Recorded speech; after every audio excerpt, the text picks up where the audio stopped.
down that river, sailing down that river of dreams. I'm sailing down that river, but it seems that I don't know where I'm going. But when the day is through, I'll come back home to you.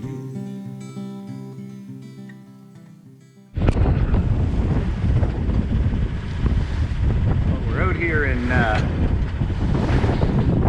PEI. We just left Shediac, and we're heading out to Shediac, New Brunswick. We got some southwesterlies here to contend with. We've got the main reef, and I got the Genoa reef as well.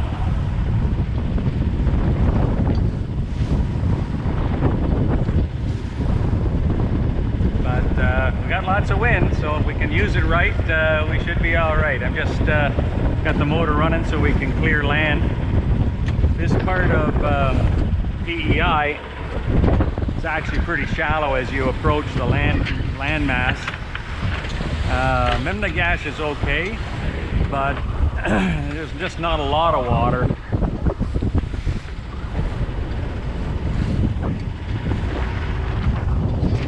As you can see, there's not a cloud in the sky. Plenty of wind. Plenty of bounce on the ocean too. A lot of that's just because it's fairly shallow here. We're only at 70 feet. So we want to get out to the Northumberland Strait and pick up some good steady wind and see if we can't make it to Shediac today. Then tomorrow we want to take off for Charlottetown, the birthplace of Confederation. In the meantime, we're in for an interesting day.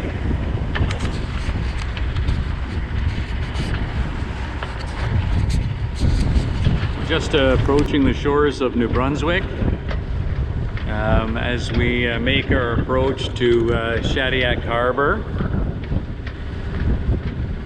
We still have about an hour or two to go, but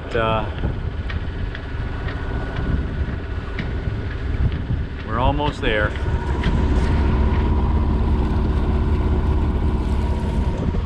We're just leaving Shediac Marina, heading for Summerstown.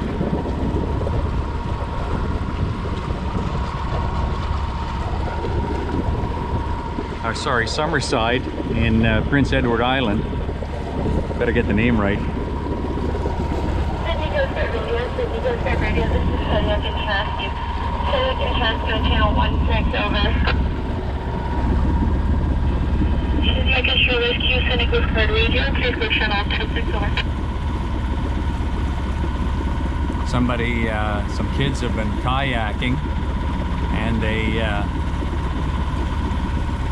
apparently they were drifting offshore, so there's a problem. They have to send somebody out there to check on them.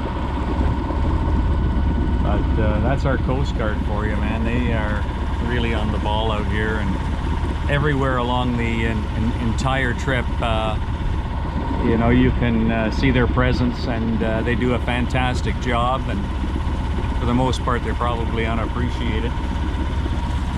There's an intrepid sailor out there again today. We're leaving a little bit late today, but it's a short trip today, so we could sleep in, do a little maintenance on the boat, and still make it in good time. This entire bay here is extremely shallow. I don't know if you can see the depth gauge down there, but this is the middle of the channel, and we've only got 11 feet underneath us here. So you've got to really watch where you're going. Fortunately, it's all mud, so that if you do run aground, you're not going to damage anything, hopefully. But still in all, who wants to be stuck out in the middle of the bay in front of a couple of hundred other boaters, you know? That's kind of not a good thing.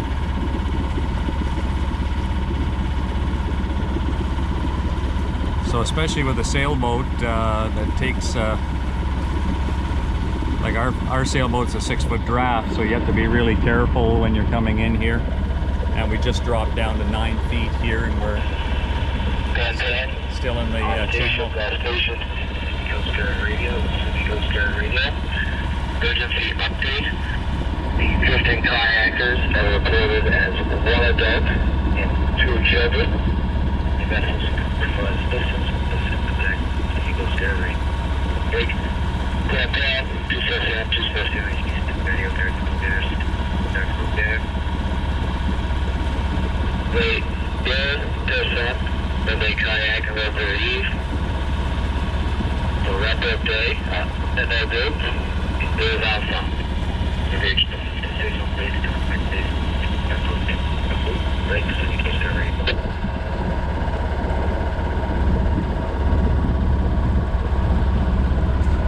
This is the joy of sailing. The absolute peace and quiet. No motor running. Just the wind pushing you along. Nothing on the horizon except blue sky and blue water. We leave Shediac Bay behind us. It was a nice marina, and the people were real nice there.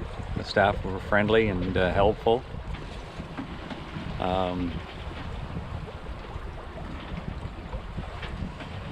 But the quietness of the water calls us out, and we just wanted to be out here where it's peaceful and quiet.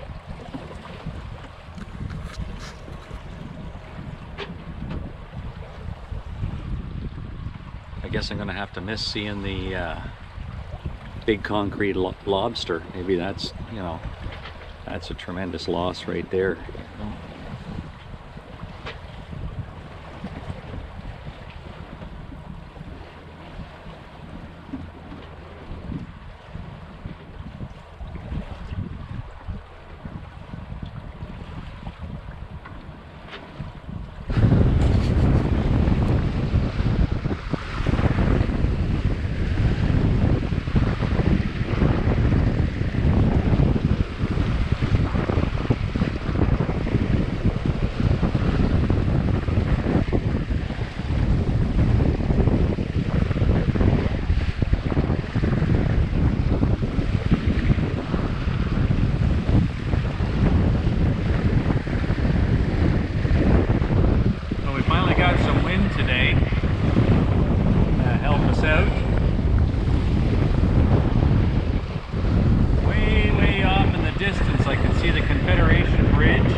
Gusty, but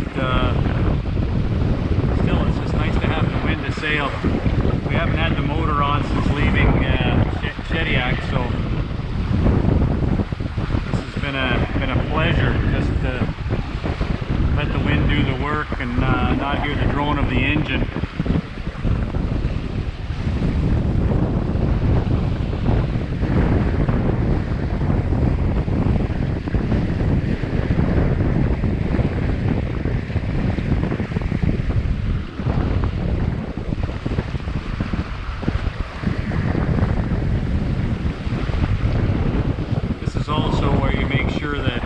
Everything is fastened. You'll notice the fuel tanks are fastened well, the water tanks are fastened well.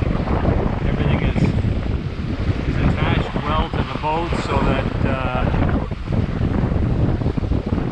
as she sails, nothing falls off. You don't have to run around trying to pick things up and reattach them and so on and so forth. in your prep work before you leave the marina or anchorage or wherever you're leaving from.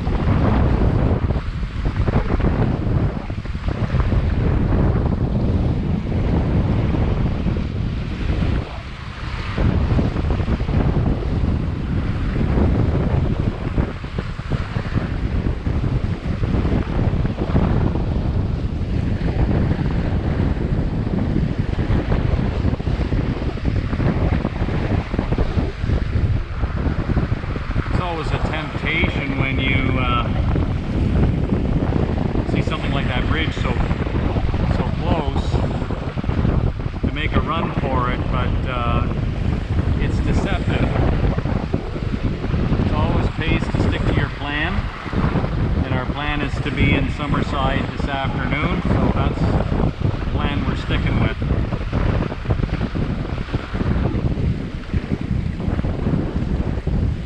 Change because of bad weather and others, and mechanical failures and other things, but when you have a good plan and a good plan B, that's the safest way to go.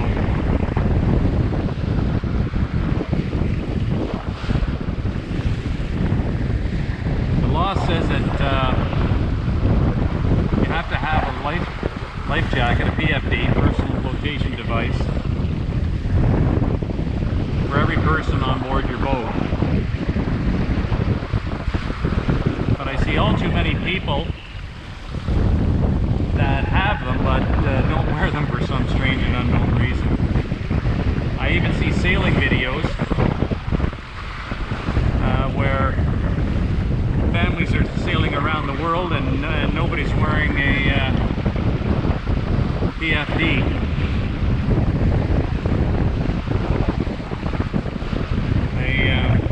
There's a reason for them, and they're not comfortable, but neither is drowning.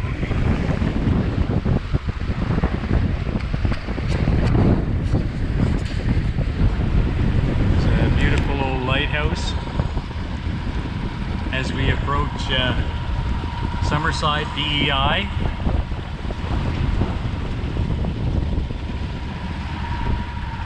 We've already booked a berth at the Summerside Yacht Club. We're looking forward to a nice rest right now. Wind really picked up this afternoon and gave us a nice ride in. Here's a better look at that lighthouse.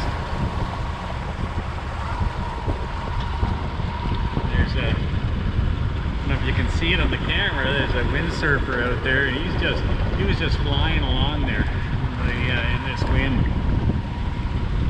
And there's the beautiful town of Summerside, all laid out in front of us here. What a beautiful place.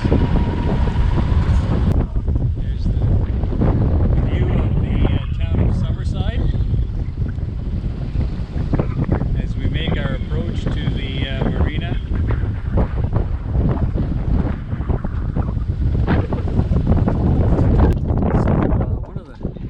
Interesting things about this marina, it's right next door to Holland College. I don't know if it's a marine training school. We're sitting in the Silver Fox Curling and Yacht Club.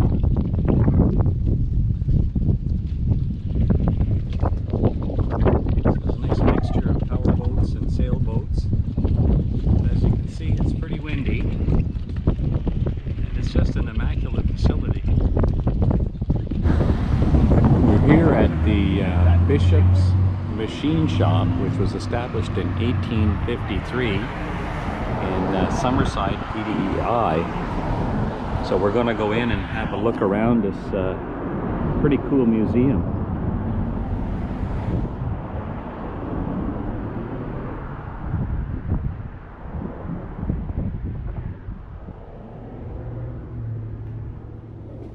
It's just one of the interesting lathes that are here at the Bishop's Machine Shop. Just a massive structure. And what's interesting is that they had to change the gears manually on this particular machine. If we come over here, we see a very, very large lathe for doing drive shafts and other very large projects. And you'll notice the portholes on either side, where when the projects became extremely large, they could pass them outside the building. But this one here is just absolutely massive.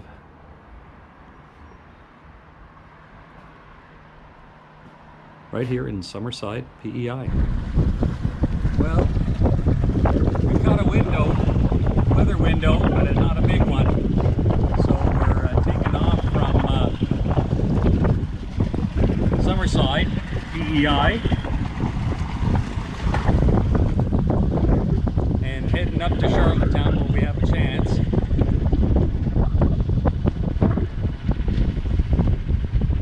And we'll see where that takes us. Beautiful marina here, and over here is a big anchorage. So if you didn't want to go to the marina, you can anchor all over here, which is pretty cool. I noticed there was a sailboat way over there, so really good spot. So we have 15 to 20 kilometer-an-hour winds now. It's supposed to diminish in the afternoon and evening, so we'll probably be arriving in Charlottetown this evening sometime. We'll see how it goes. We've got a couple of plan Bs anyway, so shouldn't be a big problem. There's that nice lighthouse that they're rebuilding on the point here. Massive breakwater that they've got protecting the harbor. Big problem in PEI is the erosion from the ocean, the sandstone, which, you know, the bright red mud, which of course PEI is famous for, unfortunately doesn't stand up well to the weather, and so there's a lot of erosion going on. So there's always a big attempt to stem that erosion and preserve property on the island. We're just approaching the Confederation Bridge, which links the mainland to Prince Edward Island. This bridge was completed in 1997 and is 8 miles long. Kind of resembles a Roman aqueduct, actually. Very beautiful design, and we'll be getting a lot closer there in another half an hour or so. There's a little bit closer look at the Confederation Bridge linking New Brunswick and PEI. We contacted the Coast Guard to get the preferred transit route underneath the bridge. Always pays to get information. Apparently you can go through at any one of the points along the bridge as long as it's not too close to land, but it's better just to play it safe.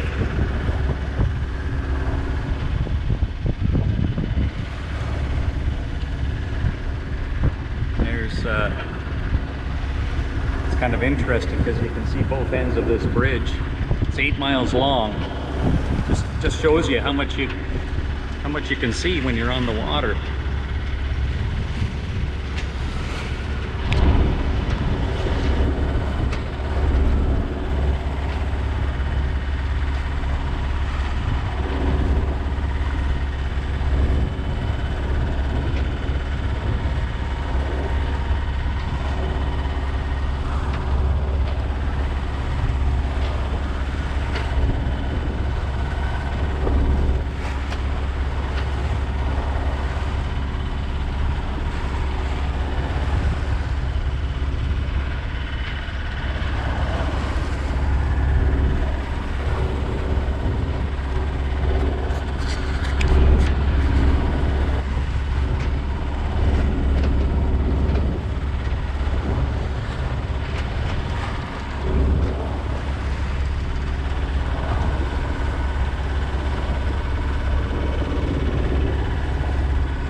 absolutely amazing bridge. I wouldn't want to be driving on it in the middle of winter, mind you, in a snowstorm, that's for sure. But it's just an amazing piece of engineering. We're in about 50 feet of water.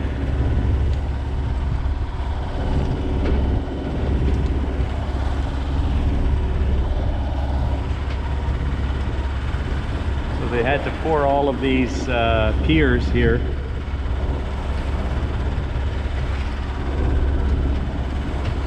Just amazing. Just amazing piece of engineering.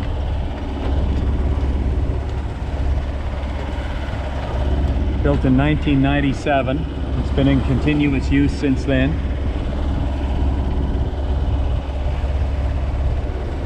Linking Canada's smallest province with the mainland.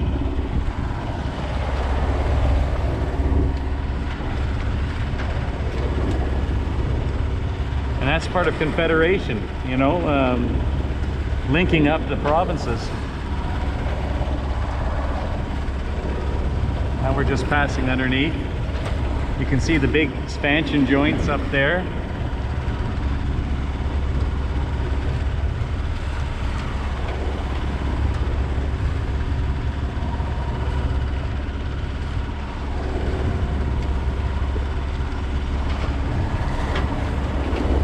And we are through to the other side.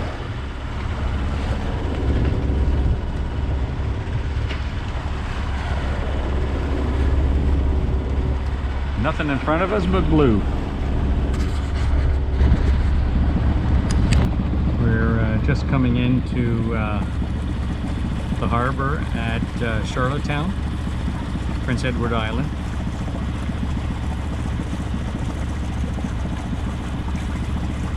Looks like a real busy spot here, so should be very interesting place to visit.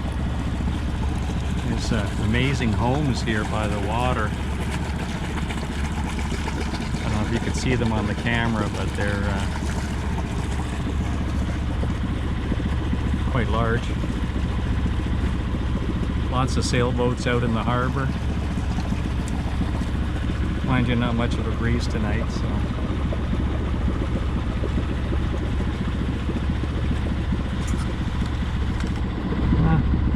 Glad we made it, because we're coming into Charlottetown Yacht Club. We spied this amazing Chinese junk here. Just gorgeous.